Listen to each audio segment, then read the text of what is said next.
we didn't leave the dock till 1 o'clock that day, and I think we caught 30. Came in the dark and left them biting, and I was losing my mind. I'd never seen nothing like that in my life. Jesus, but, 30 white marlins in an afternoon? Yeah. And the next year we went a couple of days early, and Ronnie came like a week later, ran out of fuel again. So we had to run out. He was only like 20 miles off the beach, and we ran out there and gave him fuel. The next year, the damn same thing happened. So. And how did it start out? Like, what was the origin story? Too much alcohol. Really? Okay. Says if God wanted us to have fiberglass boats, he would have given us fiberglass trees. It's for fishermen. It's not for taking the wife and the wife's friends. I think that it's a really, really pretty bit. And then there was a blur that went by and ended up in the cockpit, as far as if I can remember correctly.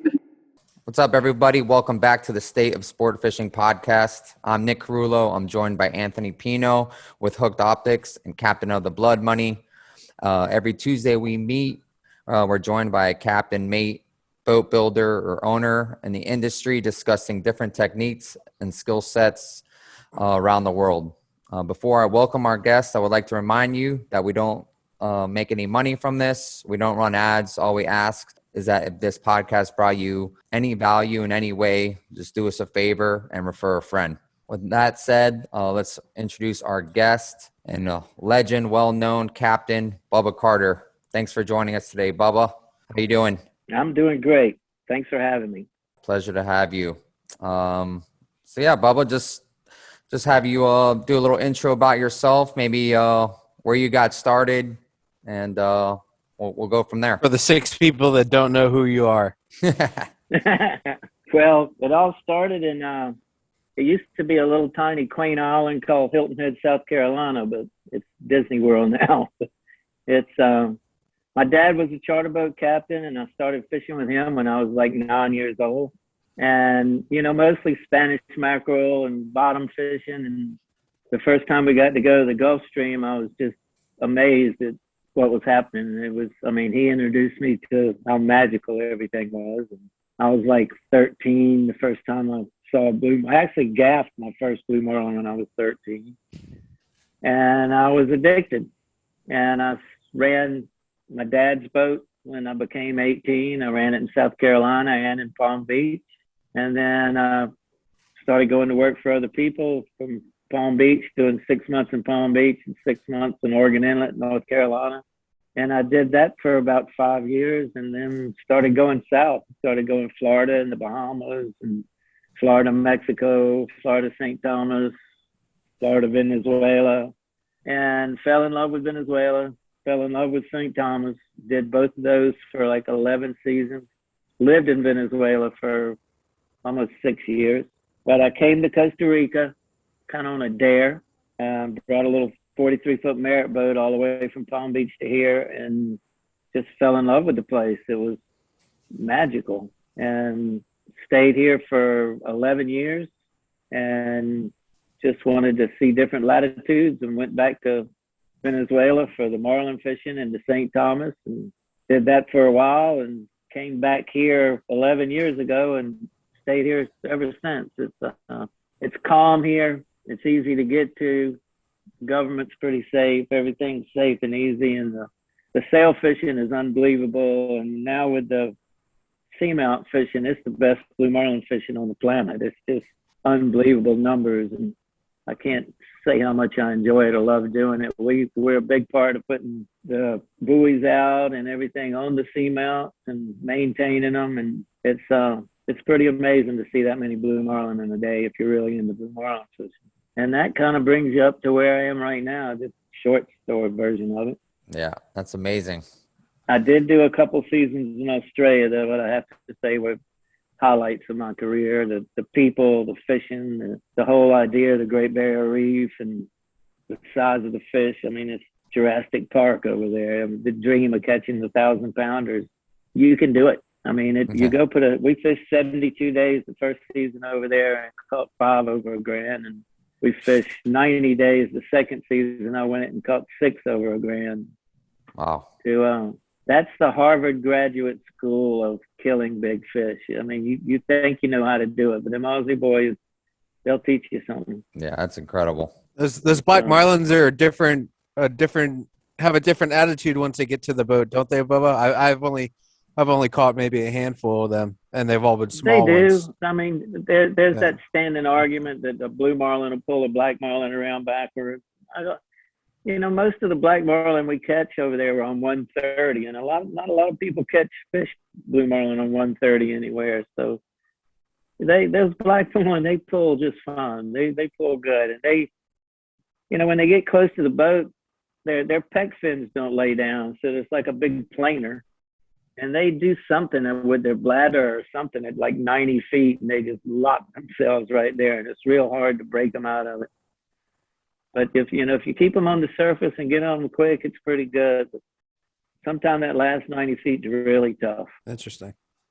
That's very crazy. Interesting. Bubba, I think guys of mine and of Nick and I's generation we always want to hear what the Venezuela was like. I mean, I hear people talk about that place, that people that I know have been a lot of places and seen great fishing everywhere else, but everybody talks about Venezuela with such fondness. And could you bring us back to that area and that time for Venezuela? Is still one of my favorite places. I'm married a Venezuelan girl. I loved Venezuela.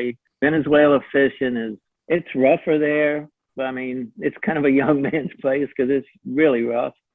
But the fishing is the numbers of white marlin, the numbers of blue marlin, the numbers of sailfish, the variety of what you're catching for how many months it is just unbelievable. And the life you had over there. I mean, the first few years they rolled out the red carpet for us, and we all stayed at the yacht club. They treated us like gold. It was just wonderful. Diesel fuel was 9 cents a gallon. Bait was delivered to your boat fresh every night for $1 a dozen.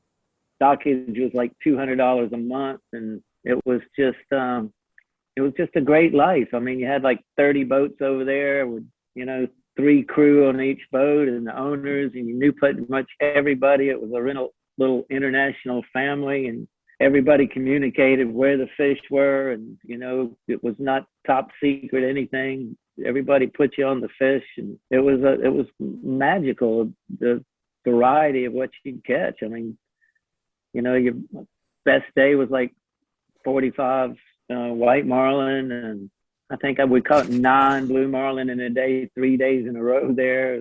To catch 10 blue marlin back then in a day was more people walked on the moon than caught 10 blue marlin in a day.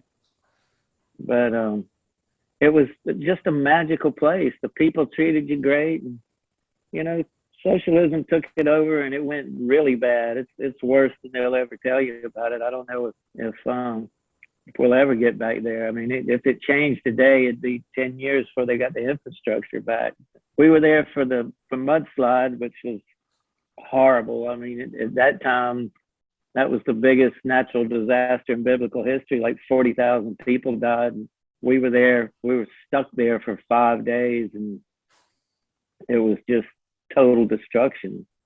I think we got 11 boats out there with 3 captains. We were towing boats. We had mates running boats, and dogs and cats and birds, and everybody evacuating out of the place. We got to Bonaire, and they didn't have room for us, but one of the boats had a private jet that flew all the crew in, and batteries and pumps and everything we needed. So we kind of got regrouped in Bonaire, and then went to Curacao and got to Aruba. And the people in Aruba, I mean, they sent doctors down and psychiatrists and just laid out the carpet for us, flew all the people back to Venezuela to safe homes and stuff. But the tragedy there, that was, it came back pretty much in a year, but there's still, it's disaster all over the place. It's never been quite the same since '99, but the fishing there was just, no place was ever like that. Mexico had a bunch of sailfish, but no place had the white marlin like that. Ocean City does now, and Virginia Beach. they have it sometime, but Venezuela was like consistent, months and months and months. And while you were catching white marlin, you'd see 4 or 5 blue marlin. Catching a 220 pound tuna was nothing. That was like a daily event. Sword fishing was a given. Sword fishing was double hitter swordfish. It was the variety of fishing and what you could do and the life of it while it was there was above. I mean, the life on the Great Barrier Reef is unbelievable too. It's magic.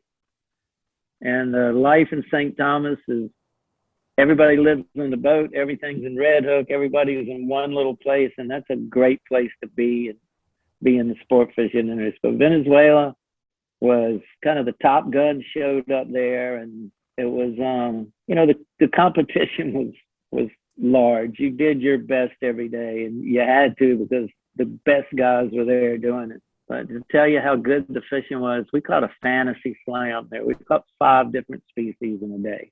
Wow. A day there. And it was done there like 3 different times. I think it's been done in Africa once or twice. In Venezuela, Tell us about that day a little bit, Bubba. Well, I was fishing with Rob Ruich. Oh, wow. I think we caught a slam the first day and a double slam the second day. And, how we're going to top that. And we go out there, and I think we celebrated a little too much the night before and kind of got out late. And first fish we caught was a spearfish, and that's a rarity. You just don't see one of those. Then we caught a white marlin and didn't think much of it, and catch a blue marlin. I was like, wow, let's go try to catch a swordfish. And we did. And we caught everything before 2 o'clock in the afternoon. And the white marlin bite was going off only about 11 miles from us. And I picked up and started running to the bite. Rob Ruich said, "Where you going?" I said, "Well, they're biting over here early in the afternoon." He said, "No, hell no, we're going home. We caught a fantasy slam. We're going drinking, and we're going to jump on an airplane and go to Hawaii and Cabo to get the Royal Slam in the least amount of days." And he did it. I think he caught the Royal Slam, caught 9 different species in 32 days. Wow. So, I mean, it all started with the fantasy slam in Venezuela. That was on the and Sharkies? We got pictures of all of it on the Sharkies. Yeah. The little Sharkies event. Yeah, I fished on that Rob boat. was great to Well, work it's for. Rob pretty was much everywhere, hasn't it? Yeah. It has. That little boat has got some water under that keel. Rob won't admit it, but it's not the greatest sea boat, but it is a great little fishing boat. He loves it, keeps it up. He enjoys his fishing. He really enjoyed it. He's a good angler. It was absolutely a treat fishing with him. He went to the right places and fished hard and paid you good and treated you good. He was just one of those special guys. Yeah, Rob's a great guy. Yeah, he's good people. Great people. As far as the private boat business goes, he was fun to work for. We did Bubba, that DXRL with him and went everywhere. I mean, you went to 5 different countries to go fishing. We went and fished a week before every time. And do you remember watching that show, Nikki? Yeah, on ESPN back in the day. Of course, that was like the coolest thing. And only chance for, or to me, that was the only chance that boat captains would ever get a chance to make a lot of money. I mean, sport fishing is a sport.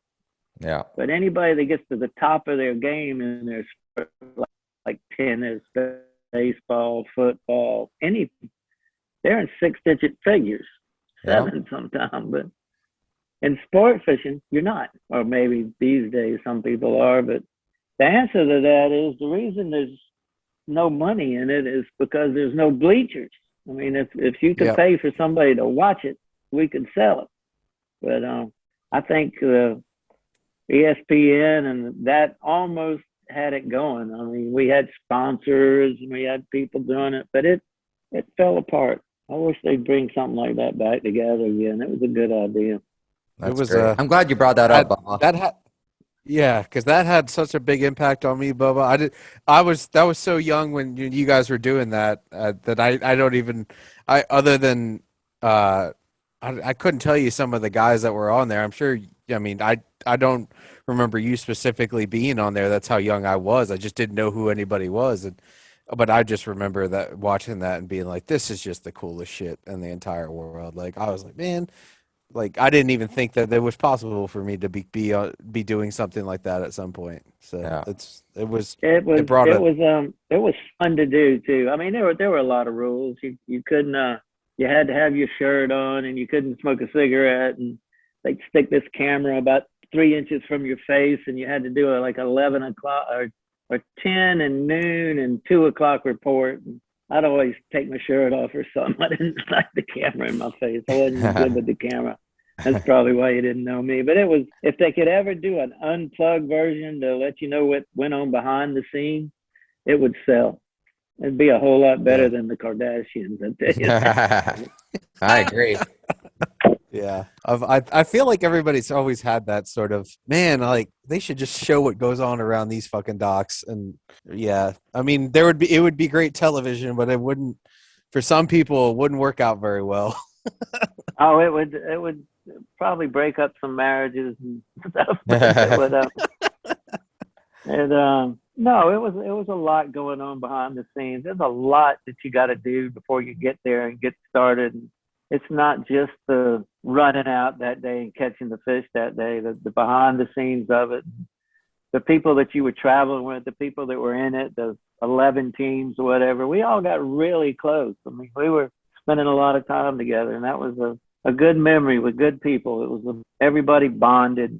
It was I had little Michelle Kinney working for me, Shellfish, which I'm sure everybody knows. Oh yeah. And she loved the camera, and the camera loved her, and they always had her microphoned up, and she would pick on those camera guys. She'd hold her hand over the mic and say, just roll with me on this. And she'd let go of it and say, what do you think about the camera guy? You think he's gay, or what do you think? And the guy would run out from under the counter and look up at us, and she'd like, you want a sandwich or something? Which, she picked on this camera guy. Horrible. One of them got a little whooped up one night and passed out, so we gave him a mohawk, and he woke up and flew back to Hawaii with a mohawk the next day. Oh man, that kind of thing going on behind the scenes that nobody saw on the camera. That's awesome. Cool. But that was a lot of fun. But I'm glad you said that about. Go ahead, Nikki.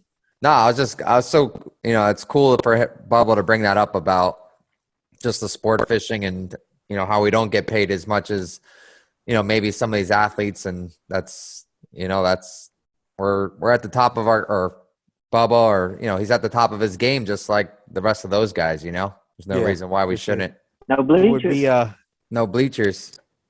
No bleachers. Yeah. That's an incredibly, that's so accurate, Bubba. And the fact that, it's just not, it just takes place out there in the wild ocean. And that's just the challenges are pretty big to make a TV show. Like you said, I think that's probably as close as it's ever been was that series. And I can't tell you how much of an impact that had on me. Oh, absolutely. I thought that was just the coolest fucking thing in the whole world. They were doing it in your backyard there, Nick. They had a couple tournaments in Miami, right? Yeah, no, they had a couple in Miami. They, those guys put a hell of an effort out to fly that much camera equipment and that many camera guys and organize all that, the radios and the rules and putting it together in all these countries. They busted their ass to do that. It was probably why it didn't work. It was too hard to do. Yeah, it's probably very expensive. Yeah. I'm sure it was very expensive. Probably had camera guys getting sick a lot, right?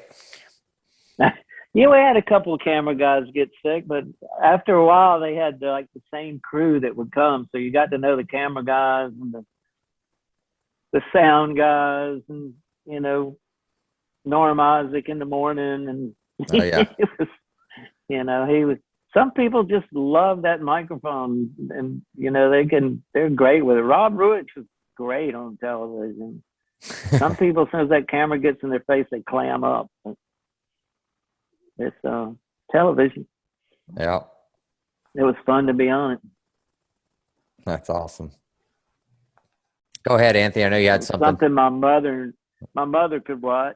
She never did get to go fishing with me anywhere but Spanish mackerel fishing. It's really hard to explain to her what we were doing, and she actually got to see it in her living room, which that was cool.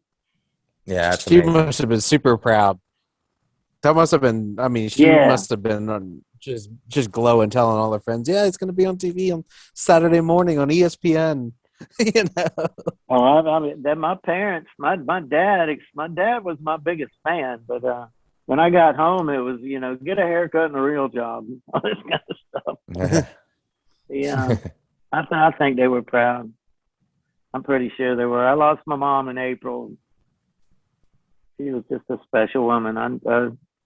I like to make her proud of me. That's awesome. Sure, I'm she sorry is, about sir. that. She was special. She put up with me dropping out of college to go fishing and actually supported it. I don't think she liked it at all, but my dad didn't like it. He wanted me to stay in college and make money and have a career. He knew what charter fishing, he knew it wasn't big money. He wanted me to do something else. But he supported me through the whole thing. Yeah. Let's talk about that, Bubba. I mean, because there's a lot of people, you know, in this world. Like I did 4 years in school and I finished it, and I mean, in looking back on it, for me, it probably would have been better for me just to once I figured out what I wanted to do, because I'd figured out after my first summer fishing in Ocean City that I this is what I wanted to do.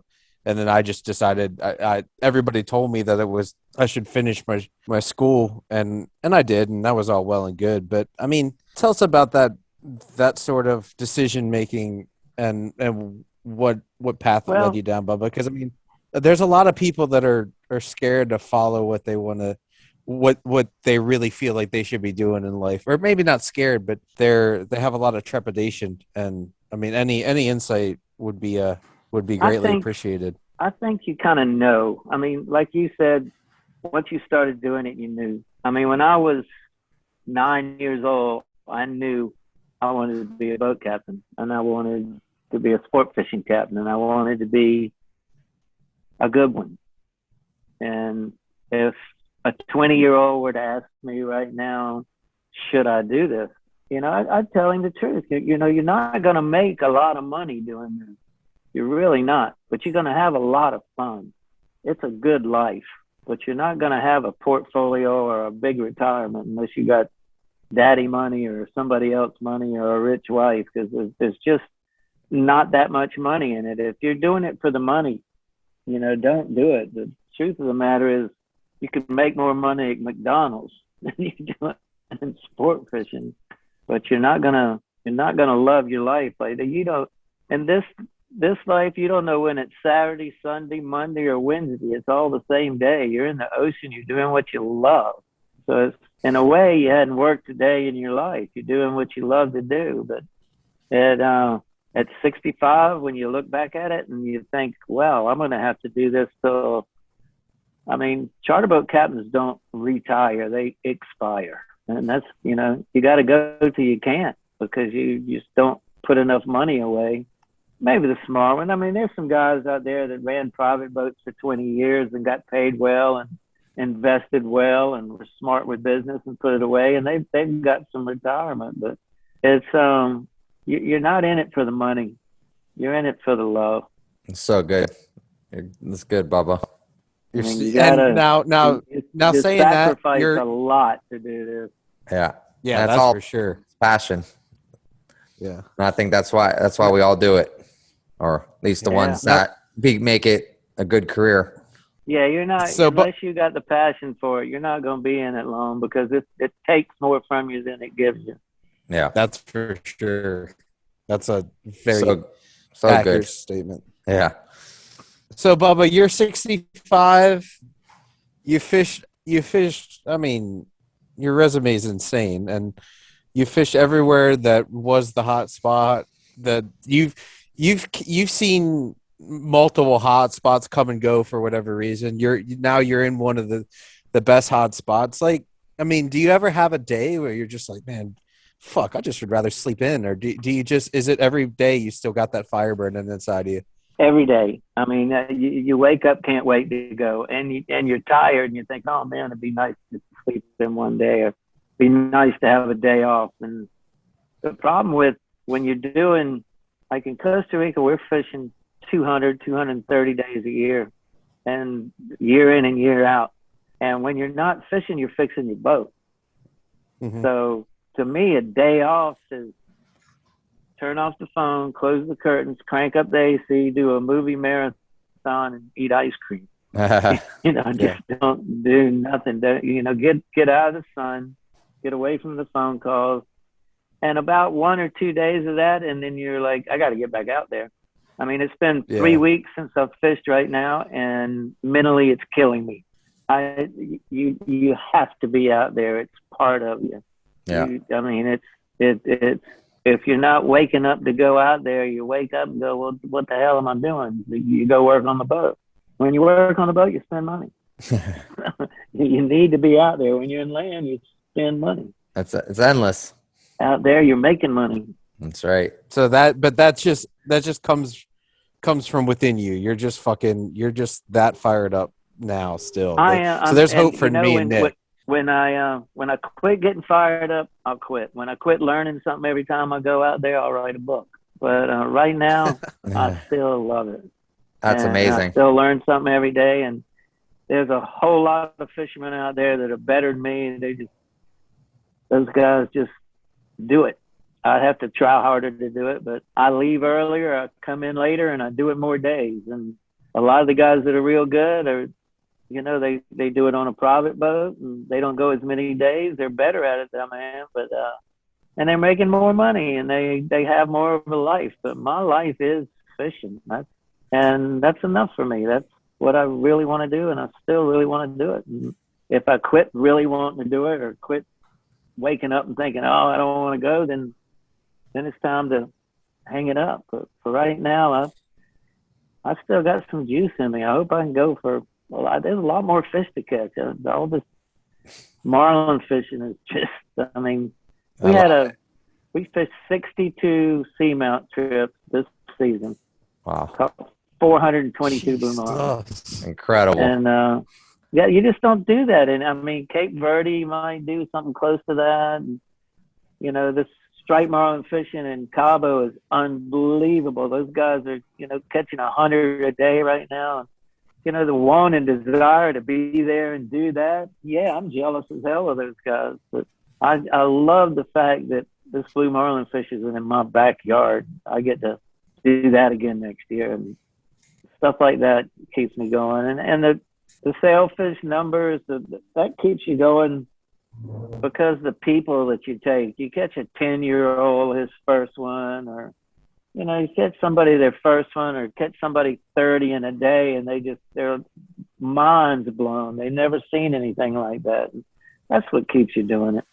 That's crazy. Our product sells itself, and, you know, our clientele, they come back, and we've got good people, and it works. It takes a long time to get a business built, a clientele built. And I mean, my dream is to have an invitational charter business. I want to call people up and tell them when to come and when we're going. And I know this guy's fishing 6-pound. This guy wants the marlin fish. This guy doesn't like mayonnaise. You got it all down pat.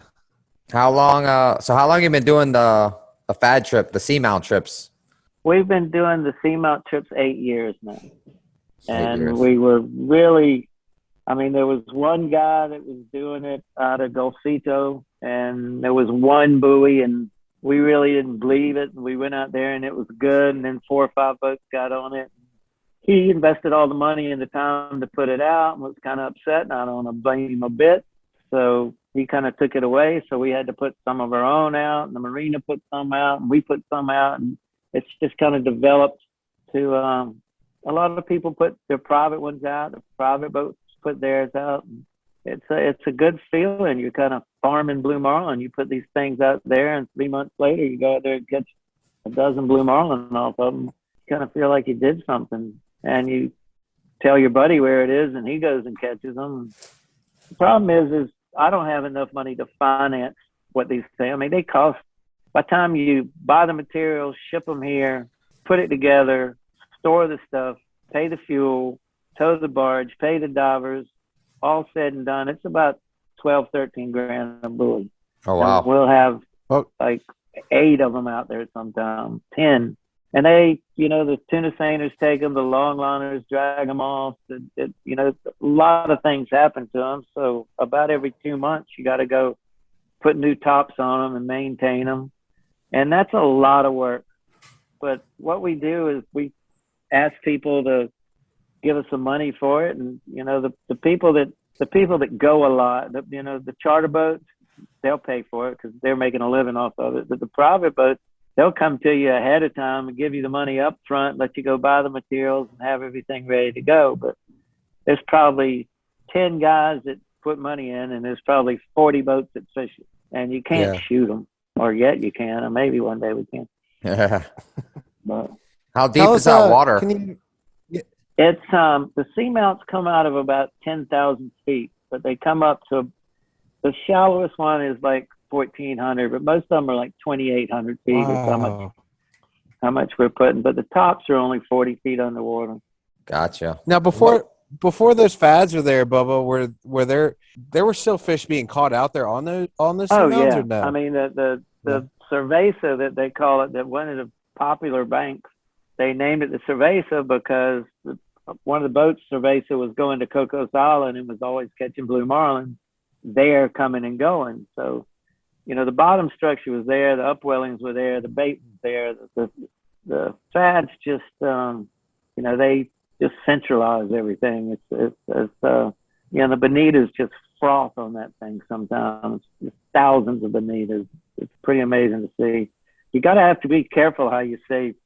In Costa Rica, it's illegal to fish a floating fad, and they really hadn't got on us about the submerged fads. So we like to say seamount more than we do fad to kind of protect ourselves. Okay. We don't want the government shutting it down. Gotcha. What's the longliner situation out there right now? It's getting worse.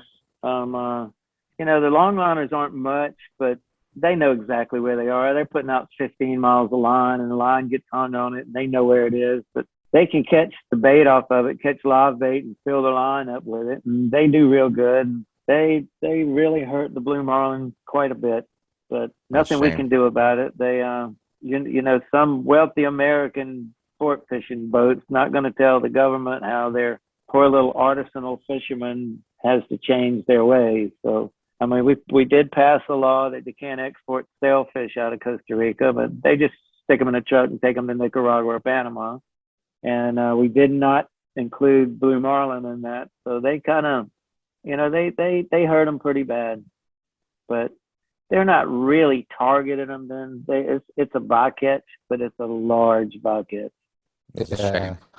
It's sad, but that's just one thing you're not going to change. It's horrible. Gotcha. What's the process, Bubba, putting one of these things out?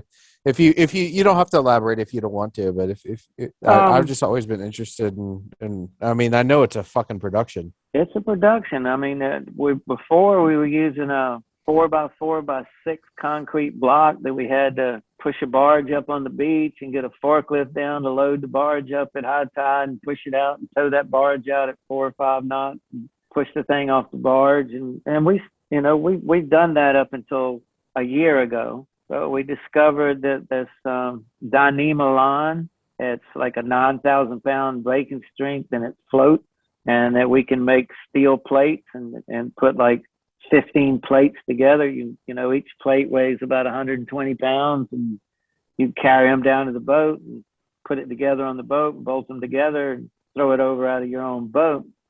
And it goes down easier. Everything's much easier to handle. You don't need the barge. We've been doing that we have now for a couple of years. A lot of people are still using the cable and concrete.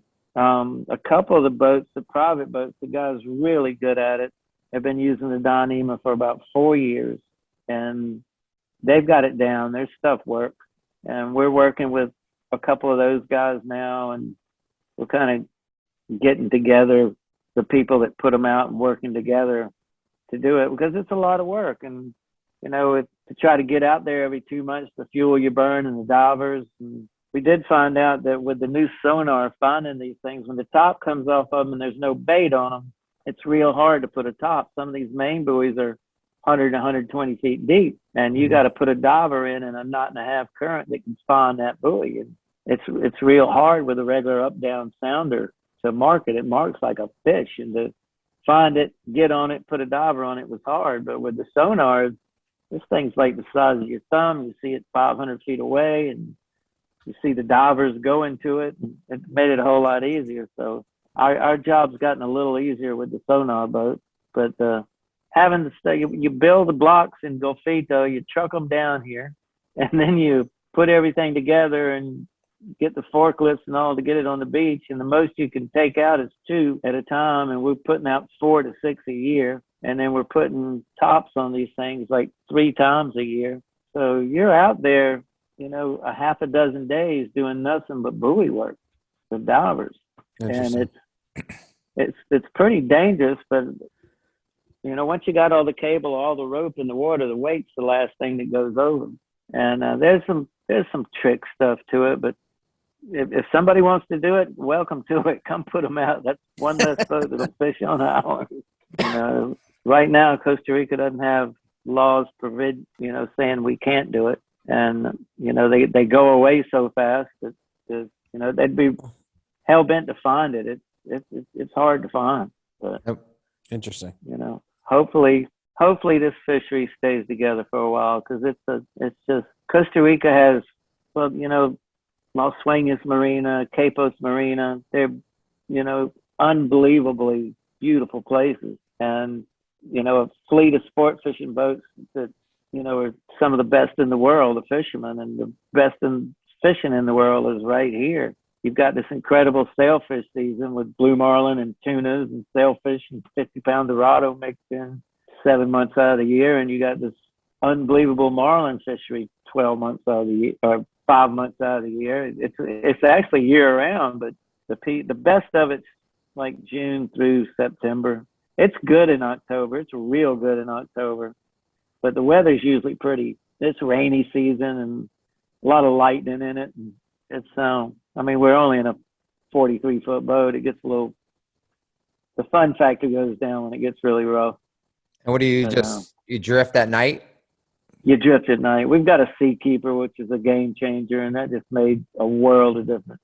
But it used to be the Sea Anchor and rock and roll, and these things would roll the peanut butter out of a jar. It was tough sleeping. You're sleeping holding on, so you're not getting a real good night's sleep. And everybody's waking up kind of grumpy. With the Seakeeper, you sleep good. Everybody's happy, energized, and it was a game keeper. It changed being able to stay out there. We're doing like 3 and 4 days now. We used to do just 2. But if I had the fuel or a mothership, they'd be hell bent to get me home. I'd stay out there. There's not much current out there, I guess. No, it's weird because it's not like there's a Gulf Stream current. It doesn't go one way. You've got the Humboldt current and the Ecuadorian current. One goes clockwise, another one goes counterclockwise. So you got these 2 circling currents going up and down the coast. So when you drift out there, you don't drift in a straight line. You drift like in a curve. But you might have a west current one day and an east current the next day and a north current the next day. You don't know what you got. And sometimes it's a half a knot, and sometimes it's 2.5 knots. Wow. You don't really know. The more current you got, the better the fishing usually is. Is there any other bycatch out there besides blue marlin? There's the occasional sailfish, occasional big yellowfin, occasional black marlin, very occasional wahoo. Sometimes the big dorado will stack up on it, but not very often. It's strange to me that they hold blue marlin, and you'd think the wahoos and the dorados would be stacked up on those things, but it's kind of kindergarten out there. Everything's juvenile. You got little yellowfin tunas, little bonitas, little dorados. The blue marlin are like $175 to $250, occasional $350. We had a couple of 400-pounders this year. You get people talking about 500 and 600-pounders, and I'm sure it happens. But most of them are, cookie cutters about 200, 225. But stand up 30 and 20 a day. That's a lot of fun. Yeah, it's incredible. It's a lot of really fun. incredible. Yeah, that's all those. And it's all teaser fishing. It's all pitch bait. It's not like some people lure fish and do fine. Some people live bait and do. We we kind of frown on the live baiting because even with the circle hooks, you've got to hook a lot of fish. And, you know, you're fishing in a football field. It's not like you need to be live baiting. I mean, if you're tournament fishing for one fish or something, I get it, but not any real need to do it. The lure fishing, you know, you got to get the hook back, and I don't know. I admire those guys that can do it really well. It's an art, but teaser fishing is just nothing like it. The bite's 30 feet behind the boat. Everybody's involved. The mates are teasing them up. Everybody gets to see them before they bite. It's not like the rigger came down or, you know, it's action packed. And if blue marlin could growl, they'd scare you. I mean, it's right there, right in your face. And that's the charge of it. Even if you don't catch him, that bites. Some of these bites are, you know, they come out of the water 10 feet from the side of the boat, completely out of the water, and crash on your bait 25 feet behind the boat. You can't hardly say, holy shit. It just happened. It's like a mutual holy shit on the whole boat. I mean, the bite's what it's about. Yeah, absolutely. So what's your best day out there? Our best day was 28. Our best trip, we catch 28 in a day. We catch 65 in 3 days. Wow. And I think 34 is the record for a day. Just this last week, a lot of boats were catching 20 a day, 21, 22 a day. It was real good the last couple of weeks. Season was late this year, but it was it's been really good. Really good. That's incredible. Do you ever have to deal with the purse seiners coming in there anymore, Bubba? Oh yeah, the purse seiners are the biggest problem with taking the buoys out. I mean, they got a 30-ton lift on that thing, and they set on. The helicopter sees all the bait, and they set on those little bonitas, and they hook the top up in that thing and just drag it away, drag it off the end of it. You know, it's up on the plateau of the seamount, and some of the seamounts are a couple hundred yards. Some of them are a quarter mile, but they don't got to drag them too far, and it goes in the abyss, or they tear the top off of them, and then you got to go put a top on. But the tuna seiners are the worst. The long lines, I mean, 15 miles of line hangs up on that thing with a couple of fish on it and a 2-knot current. It's dragging away, or it's pulling down to where, you know, you're not. It's not holding bait. You can't find it. But I mean, a lot of the times going out there to check the buoys, with divers will get down there and start cutting long line up. You'll see high flyers popping up for miles. Wow. I mean, the long liners, they're tough on it, but the seiners are the biggest disaster. And it's part of it. I mean, this year was the worst. This year we put more tops and more buoys out. Some of them last 3 months, some of them last 3 years, and this year they just went away. A lot of people say, well, why do you put them out so early? Well, it takes 3 months, not 3 months, 2 months for them to get bait. And, you know, if you put them out in January, March, you're fishing. And April, it's pretty good. May can be really good. June, July, and August are, you want everything set up and working good, you know, come May. So we like to get them out a couple of months ahead of time. How far are they apart from each other? Well, some of them are 20 miles and some of them are 100 miles. Wow. I mean, there's 4 or 5 of them off of Golfito, and there's 4 or 5 in front of Los Sueños, and the furthest one's like 175 miles, and the closest one's like 65 miles.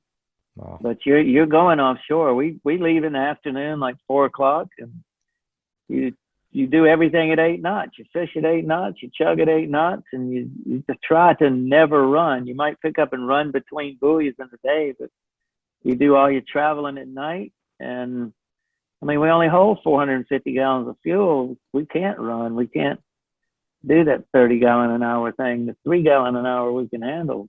We got to have fuel to get home. So you get used to 8 knots. I think getting old gets you more used to 8 knots. You can. I kind of like 8 knots now. You know, it'd be real nice to have a 60-foot boat with 3,000 gallons of fuel and 40 knots. I mean, that's a dream, but you know, that 150 gallons an hour kind of stuff, that ain't charter boat stuff. Yeah. when you're paying for the fuel, it's a little different. How much is fuel out there right now? Fuel's over $4 now. Wow. $4.35 or something. It's gone up quite a bit. The new administration is not helping our fuel. And when are you getting back out there? When's your next trip?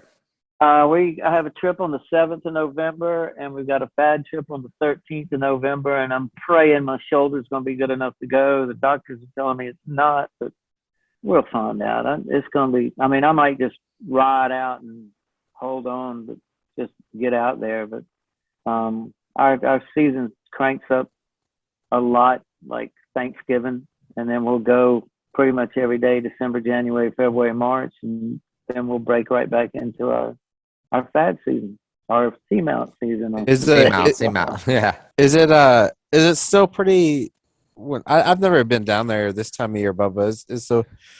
Is the weather pretty calm like it is during what you guys call the summer? Or is it typically a little bit more choppy? Choppy here is.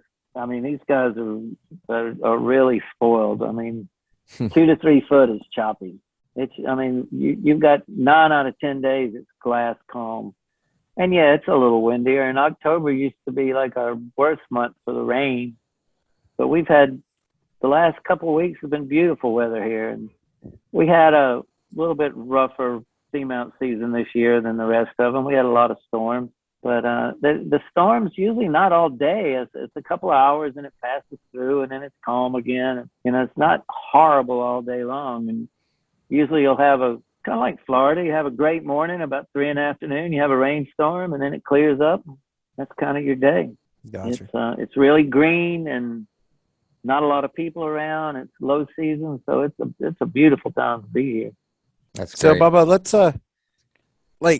I don't know. I always try to get some sort of cool story out of somebody. You probably have gazillions of stories, but a day of fishing that's near and dear to your heart. Like, it doesn't have to be your best day or whatever, but just one that you think about and you're like, man, this is why I really love to do this. You got to scroll back to the good old Rolodex. There's 3 that stand out. There was a lot of great fishing days, but the day in Australia Give when us we all caught 3. one, the day in Australia with Brian Felton, in Australia in like '86, we caught one that was 12.34, and that was just, that's the biggest fish I ever caught. It was just an amazing day, and that's why you go there. That's why you do that. That's the one. And, that's just something you'll never forget. That day will stand out.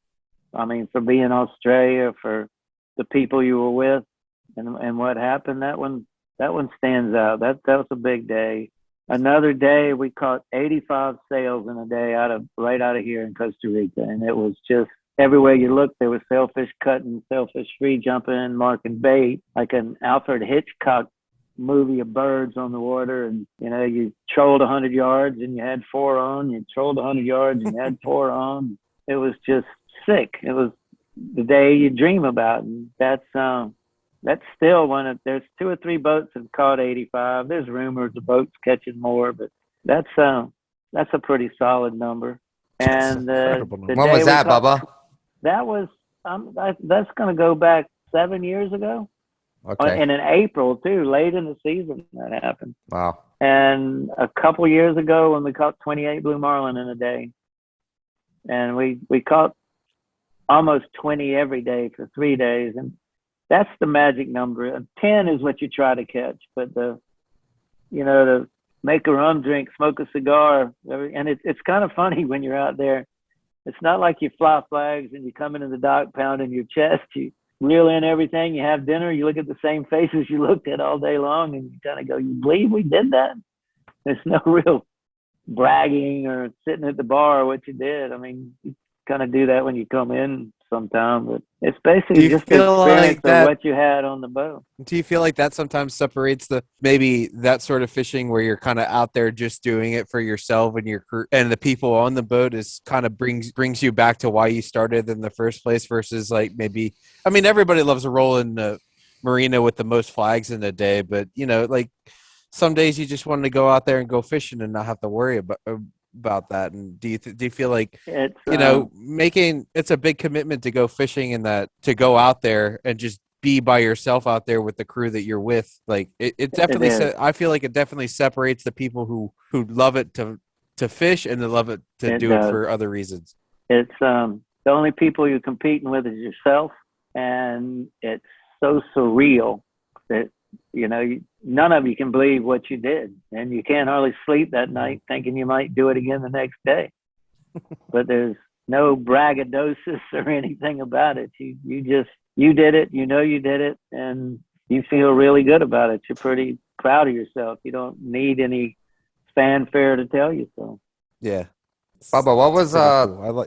well, tell me a little bit about Bahamas. What was maybe your favorite islands or some good days in the Bahamas? We caught 4 blue marlin in one day in a tournament in Walker's Cay. 4 in a day in Walker's Cay was a big memory early on, and I just loved Walker's, and I can't wait to get back now that they've opened it up and want to meet the new people. And Walker's and Chub Key were my 2 favorite places. The Cat Key tuna fishing was just a whole nother game in itself. The people that were really good at that, there's a half a dozen, and that was a really, really special thing. The bluefin tuna fishing out of Cat Key. Yeah. The time I got to do that was a giant learning experience, and I finally got to run the boat on a couple of them, and that's probably a bigger highlight of the Bahamas than I remember anything than the marlin fishing. But the bluefin and Cat Key, that's another lead. Yeah, that was. And cool. that's kind of over now. I mean, it's hard to go. I mean, somebody wants to learn how to shoot a bow and arrow, and you give them 2 hours a year, or you give them 100 hours a year. The guy that's got the most arrows is going to learn faster, and they just don't get the shots that they used to. In a good season there, they catch 75, 100. And a good season there now, you catch 3 or 4. Yeah. And it's kind of it was an art. It was a beautiful thing to watch. And some of those people, Gary Stu and the Greeks and Alan Merritt, just those guys, to watch how they did that was unbelievable. And to figure it out and get good enough to do it yourself one time it's a huge achievement. But to go out there and go down Tuna Alley and look for those tunas and be out there with those guys, top of the world. You were at the top of your game and you were with those guys. So the giant tuna fishing definitely stands out to the Bahamas for me. Did you ever see any really big blue marlin in the Bahamas? No, not breathtaking. We, 400 or 500 pounder, but a lot of 300-400 pounders, but never saw the big Julie, as they call it in Australia. I caught some big black marlin. I caught a blue marlin we called over $1,000 in Madeira. I caught a blue marlin here that was probably 700-800 pounds. But I never saw the big one in the Bahamas. But, I mean, we didn't put that many days in there either. We did a lot of fishing in Walker's Cay, but never saw the big one. Yeah, I've heard a few stories, though, of some stories of some Bahamian ones that were very large. Well, I remember there was where was one of the granders caught in Bimini. Igor caught that grander. 2 or 3 granders caught, so they're there. I mean, the big ones are there. Yeah, for sure. And that's what you wait for, that big one. You look for that big one. That's a lot of people look at this seamount fishing and go, "Oh, it's a bunch of little blue marlin. Who wants to do that?" I get it. The big ones are what it's all about. You can't wait for that big one, but to catch one big one a week or 20 little ones a day, I'll take I'll catch 20 any. I'll catch brim if I can catch 20 of them. I was going to ask you that, Bubba. You've done a lot of fishing around the world for big fish and lots of fish and everything. And I was just, what's your preferred? What's your, like, if you could, do you have the patience to keep on waiting for that big one, or do you prefer to get action? Personally, I love action. Like, I get sales, white marlins.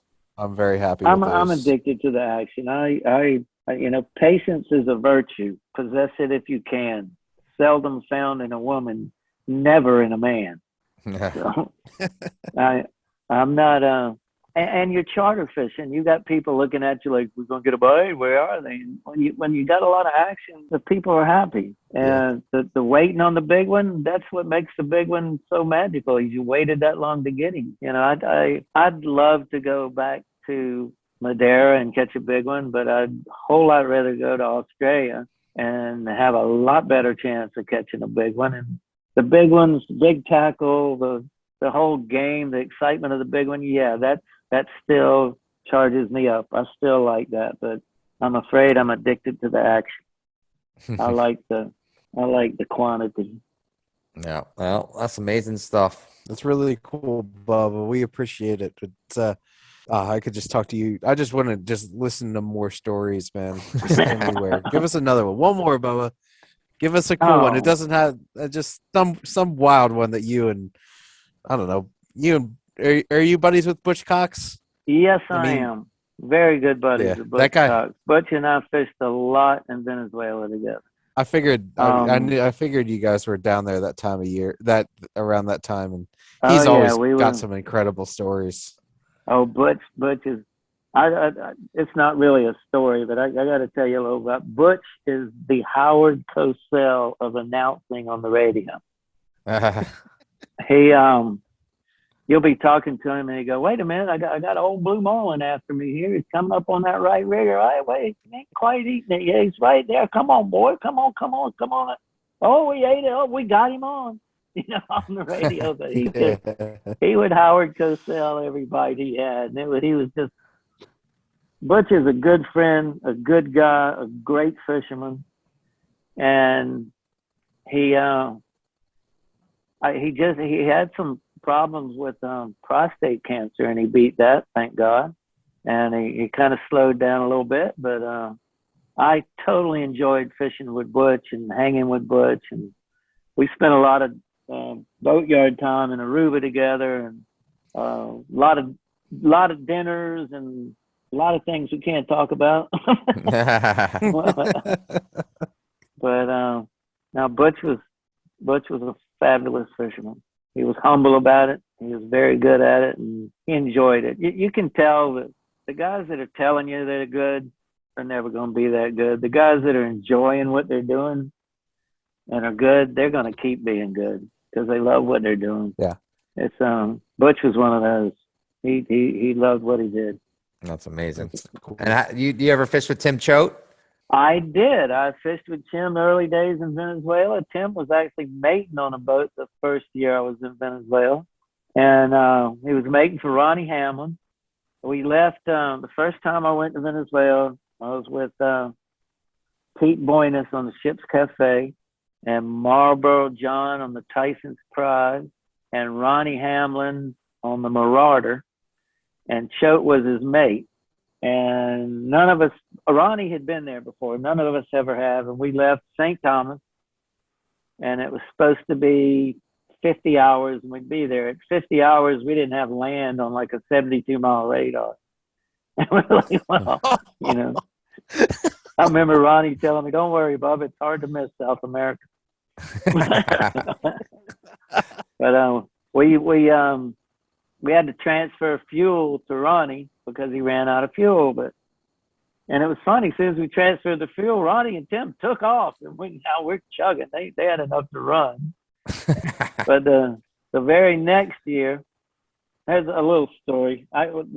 We finally got into Venezuela, and I was talking to Ronnie, and I was like, well, Ronnie, where do you go? And, what do you do here? I don't have a clue. He said, Bubba, run out there about 270 degrees, and when you see a bunch of flying fish, he said, put them out. And then keep trolling 270. When you get a bite, keep trolling 270. When you get a double, keep trolling 270. He said, when you get a quad, stay there. That's amazing. That's what happened, and that's the way it was. And I think we didn't leave the dock till 1 o'clock that day, and I think we caught 30, came in the dark and left them biting, and I was losing my mind. I'd never seen nothing like that in my life. Jesus, But, 30 white marlins in an afternoon? Yeah, in an afternoon. Golly. And the next year we went a couple of days early, and Ronnie came like a week later, ran out of fuel again. So we had to run out. He was only like 20 miles off the beach, and we ran out there and gave him fuel.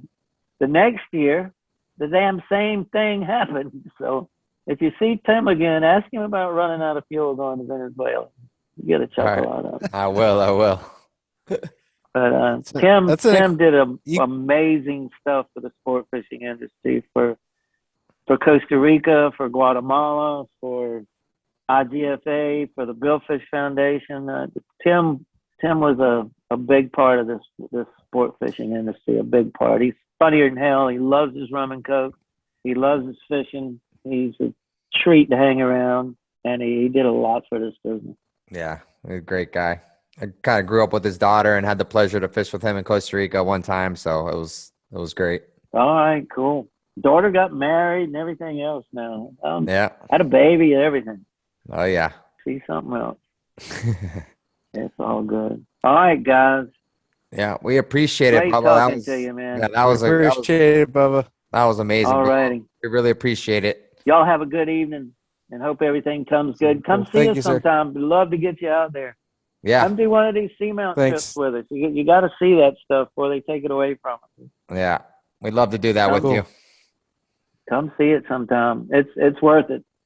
It's camping out, but it's a hot shower. It's an air conditioned, nice, comfortable bunk, and you can't hardly sleep because you know what you're going to catch the next day. And you're fishing from lines in the water at 5:15, lines out of the water at 5:30. It's not like you got any happy hour or hot date to get to, so you fish as long as you can see. That's awesome. Cool. Thank Well, you, thank you, Bubba. Bubba. That was awesome. All right. You're welcome, guys. Take care. If anybody has any questions, send them over to podcast@billfish.site. That was Captain Bubba Carter, and we thank him for joining us tonight.